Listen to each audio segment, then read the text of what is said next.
Give me my money back. That was not a gift. But what you steal? I don't steal any. To be cut off because I took my credit card off because I found out that Towanda has been using my credit card to pay her phone bill. The internet just exploded with whispers. So explosive, they could reshape an entire family's reputation.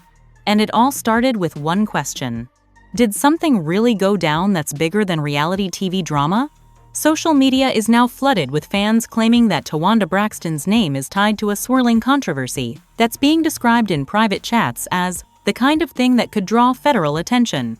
That might sound insane. But once you hear how the rumor spread, the timing, the conflicting accounts, and the people suddenly named in whispered rumors, fans aren't just curious anymore. They're convinced something serious was brewing behind the scenes. Amid all this noise, one name keeps coming up: Tamar Braxton. Did Tamar's own words, a cryptic post, a paused live, a sudden deletion inadvertently pull Towanda into speculation about an alleged inquiry that no one has confirmed publicly? Was a simple family disagreement misread as something far more sinister? Or did the internet simply connect dots that were never meant to be connected? No verified evidence has been released. No official statement has been made. And yet, the rumor won't stop growing. Critics are calling it wild fan theory. Supporters are demanding answers. And somewhere in the middle is a story that refuses to stay silent. So the real question isn't just whether anything happened. It's why so many people believe it did. The rumor didn't start with sirens, paperwork, or official statements. It started the way most modern scandals do, with a pause. A live stream that ended abruptly. A post that went up and vanished minutes later, and a wave of screenshots that fans swore proved something was happening behind the scenes. No one could agree on what that something was, but once the word arrest entered the conversation, there was no pulling it back. Towanda Braxton's name began trending late at night, paired with question marks, all caps, and words like feds, investigation, and family cover-up. No sources, no confirmation. Just speculation multiplying at speed. Fans dug through old episodes, recent interviews, and social media interactions, convinced they'd missed a clue hiding in plain sight. And then, Tamar Braxton's name got pulled into it, not because she accused anyone of anything, but because of timing. Viewers pointed to a recent moment where Tamar appeared unusually emotional while addressing family boundaries and people dragging others into things they didn't ask for. She didn't name Towanda. She didn't mention law enforcement. But the internet doesn't need specifics to build a theory, it only needs coincidence. Suddenly, the narrative took shape. According to online speculation, Tamar's past public conflicts, her willingness to speak openly about family dysfunction, and her habit of airing grievances on camera made fans wonder whether something she said or didn't say triggered unwanted attention. Not legal attention in any verified sense, but internet-manufactured suspicion that quickly escalated into imagined consequences. That's when the FBI angle appeared. Not from any news outlet, not from any public record, but from anonymous accounts claiming a source close to production or someone who knows someone. Those posts were vague by design. They didn't allege charges. They didn't list crimes. They simply suggested that federal interest was circling the Braxton orbit, a phrase that sounds official while meaning absolutely nothing. And yet, it terrified fans enough to keep the story alive. Towanda's silence only intensified the speculation. She didn't address the rumor. She didn't deny it. She didn't even subtweet it. For supporters, that silence was obvious you don't respond to nonsense. For skeptics, it became suspicious. In online culture, silence is rarely allowed to be neutral. It's either guilt or strategy, depending on who's watching. People began reinterpreting everything. A canceled appearance became avoiding questions. A missed interview became legal advice. A quiet weekend became something went down. And the more fans reached, the more convinced they became that they were uncovering something others were trying to hide. Tamar, meanwhile, became the unintended lightning rod. Old clips resurfaced where she talked about telling the truth no matter who it hurts. Fans debated whether that attitude, while empowering, had consequences when it came to family privacy. Some accused her of oversharing. Others defended her, saying honesty doesn't equal betrayal.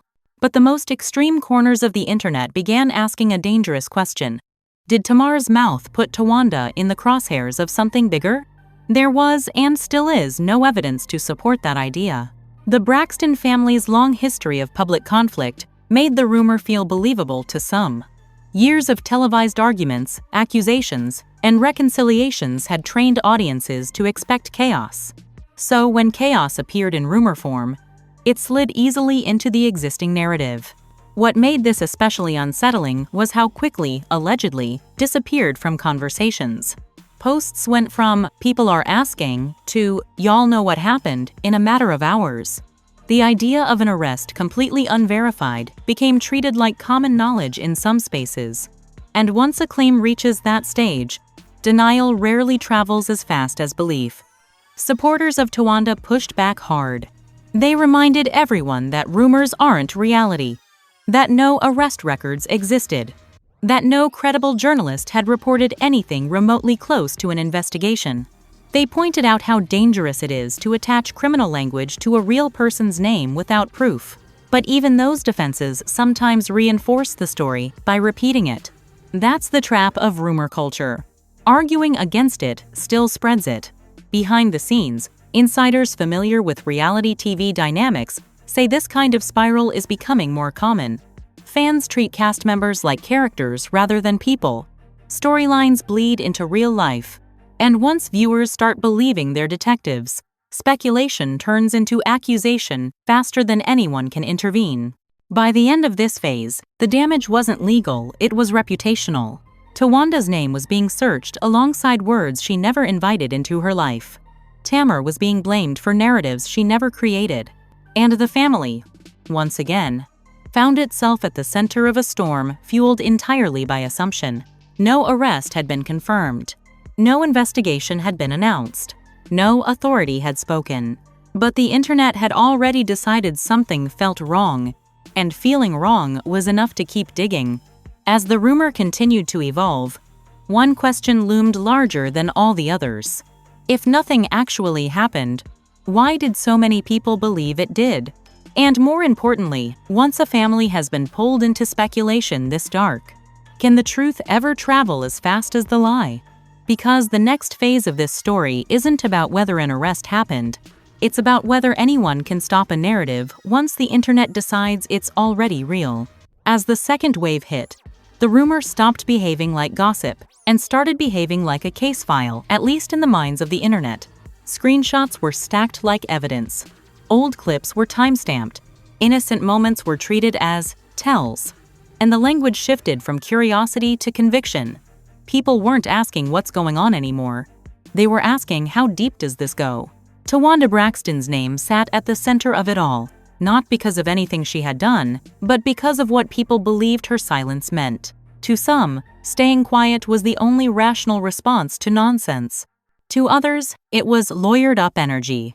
The same absence of words fed two completely opposite conclusions, and neither required proof to spread. Then Tamar Braxton's past resurfaced in a way that felt eerily convenient for the rumor machine. Old interviews were pulled where she talked about family truth and protecting yourself when your own blood won't. Clips from heated arguments years ago were reframed as foreshadowing. Fans began to stitch together a narrative where Tamar's openness, once praised as bravery, was recast as recklessness. Not because she accused anyone of anything now, but because the internet decided her history made her capable of it. That's when the speculation turned personal. Comment sections filled with accusations that Tamar always does this, that she never knows when to stop talking, that she brings chaos wherever she goes. Supporters clapped back, reminding everyone that honesty isn't a crime and silence isn't innocence. But the argument had already shifted away from facts and into character judgment. The rumor mutated again when anonymous accounts began claiming insider proximity. Not names, not credentials, just phrases like, "I work close to production," "someone in the circle told me," or "y'all don't know what's coming." None of it was verifiable, all of it was vague. And yet, the confidence of the delivery made it feel credible to people who wanted confirmation more than clarity. This is where the FBI language re-entered, still without any basis, but now embedded in implication rather than claim. Posts began using phrases like federal-level seriousness and not just civil stuff. These phrases are legally meaningless but emotionally powerful. They sound official, they sound scary, and they create the illusion of authority without any responsibility to prove it. Once that language circulates, it's nearly impossible to scrub out. Towanda's everyday actions were suddenly treated like coded messages. A missed appearance? Avoiding questions. A normal day offline? Laying low. A smiling photo? Trying to look unbothered. Nothing she did or didn't do could exist without interpretation, and interpretation always leaned toward suspicion because suspicion had become the default lens. Meanwhile, Tamar's online behavior was hyper-scrutinized. Fans dissected her captions for double meanings. Emojis were treated like confessions. Deleted posts were treated like redactions. A vague quote about peace was read as distancing herself from something she didn't want attached to her name. The irony was brutal. The more both sisters tried to mind their business, the more the internet insisted business existed. Supporters tried to reset the narrative. They pointed out, repeatedly, that no arrest records existed, that no journalist had reported an investigation, that federal agencies do not conduct secret celebrity raids based on reality TV arguments. They explained that if anything of that magnitude were real, it would not be whispered on TikTok before being reported by credible outlets. But logic struggled to compete with momentum. Because the rumor wasn't being sustained by evidence, it was being sustained by community reinforcement. People bonded over decoding, over figuring it out together, over feeling like they were ahead of the curve.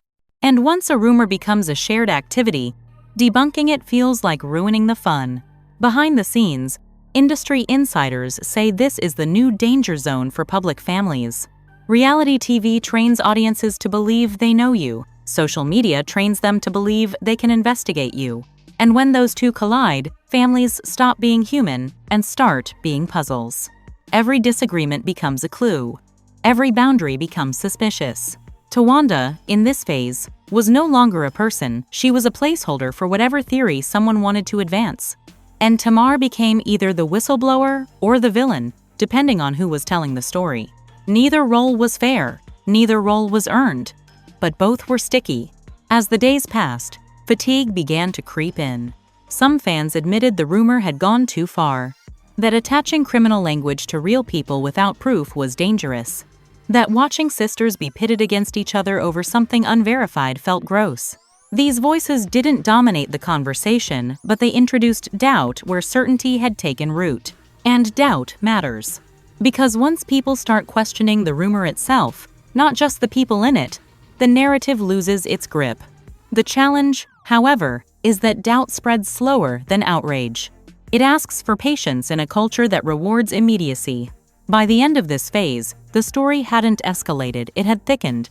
No new claims, no confirmations, just layers of interpretation stacked on top of each other, until the original rumor was almost unrecognizable. And that left the public with a heavier question than whether anything illegal happened. If this much damage can be done without a single verified fact, what happens the next time speculation targets someone without the resources or the platform to survive it? Because the next chapter isn't about arrests or investigations. It's about whether anyone can step in and puncture a narrative that's already learned how to breathe on its own. By the time the third phase took shape, the rumor no longer needed fuel, it had learned how to sustain itself. No new screenshots, no fresh claims, no escalation in facts. And yet, the conversation refused to die. Because, at this point, it wasn't about whether anything had actually happened. It was about what people had already decided must have happened. That's when the tone shifted from frantic speculation to something far more unsettling. Certainty. People began speaking in absolutes. Something definitely went down. They're just waiting for it to blow over. This isn't just internet talk. These statements weren't backed by evidence, they were backed by repetition. And repetition, when loud enough, becomes truth-adjacent in the public mind. Towanda Braxton's name had now been stripped of context. She wasn't being discussed as a sister, a mother, or a reality TV figure anymore. She was being discussed as a symbol, a placeholder, for whatever theory someone wanted to believe. Her silence, once normal, was now treated as deliberate. Her privacy was recast as evasion. Even neutral actions were filtered through suspicion. And the most dangerous part? There was nothing she could say that would satisfy everyone. A denial would be labeled defensive. An explanation would be dissected. Silence would be seen as confirmation. That's how rumor traps work. They remove all safe exits. At the same time, Tamar Braxton's role in the narrative hardened into something just as unfair. She was no longer simply a sister caught in internet chaos. She became the supposed catalyst, the one whose history of openness made her an easy scapegoat. Fans debated whether her past honesty invited this level of scrutiny, as if truth-telling somehow forfeits the right to boundaries later. That framing was especially cruel. It suggested that once someone has been open, they are forever responsible for whatever the internet chooses to do with their words. That if chaos follows you once, you deserve it again. And that logic quietly punishes vulnerability while rewarding silence. Behind the scenes, insiders familiar with public family dynamics say this phase is where the real damage happens. Not legal damage, emotional damage. The kind that comes from realizing your name can trend for reasons completely disconnected from reality, and that no amount of truth can outrun a story people are emotionally invested in believing. As the rumor lingered, something else happened. Normalization. People stopped prefacing statements with, allegedly. They stopped adding question marks. They spoke as if the matter were settled. That's when a rumor becomes folklore. It stops being challenged because it no longer feels new. It becomes part of the background noise surrounding a family's name. And once that happens, correcting it feels pointless, like trying to erase graffiti after everyone's already taken pictures. Supporters of the Braxton sisters tried to intervene one last time. They reminded audiences that federal investigations aren't secret celebrity gossip, that arrests don't happen without records, that real law enforcement doesn't leak through fan accounts and comment sections. They asked people to consider how dangerous it is to casually attach criminal implications to real women with real families.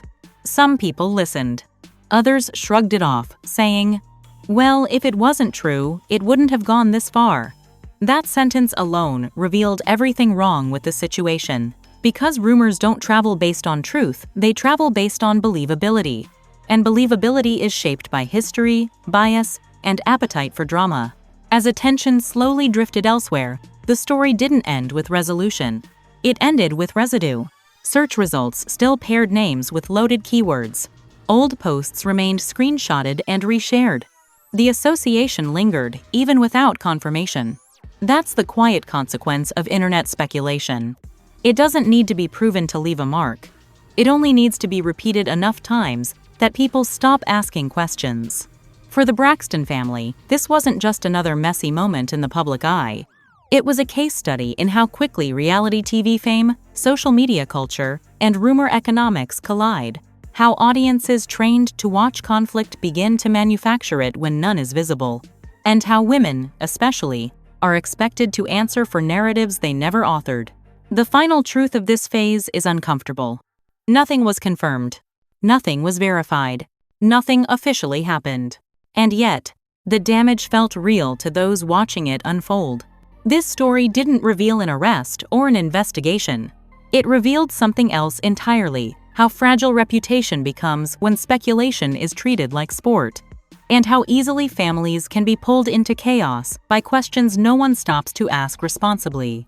As the noise faded, one question remained unanswered and perhaps unanswerable. In a culture where rumor is louder than fact, who protects people from stories that were never true to begin with? Because once the internet decides something feels real, the truth doesn't just have to show up. It has to fight. Before you click away, really sit with what you just watched, because this wasn't about an arrest, an investigation, or some hidden file that never surfaced. This was about how fast speculation can turn into certainty when enough people repeat the same unverified story. And once that happens, the damage doesn't wait for facts. If you believe there's a difference between asking questions and destroying reputations, hit that like button right now. That one click tells the algorithm that accountability matters, not just chaos, not just clicks, but responsibility in how stories are told and consumed. Drop a comment and be honest. Do you think the internet has gone too far, blurring the line between rumor and reality? Or is this simply the price of living in the public eye? This comment section isn't just for reactions, it's where we decide whether conversations stay thoughtful or turn reckless. And subscribe seriously. Stories like this don't end with headlines. They linger. If clarity comes, if narratives shift, or if this rumor finally collapses under scrutiny, you don't want to hear it secondhand after the damage is already done. Staying subscribed means staying informed without feeding misinformation. Stay locked in. Stay critical. And remember, not every viral story is true, but every viral story has real consequences for the people caught inside it.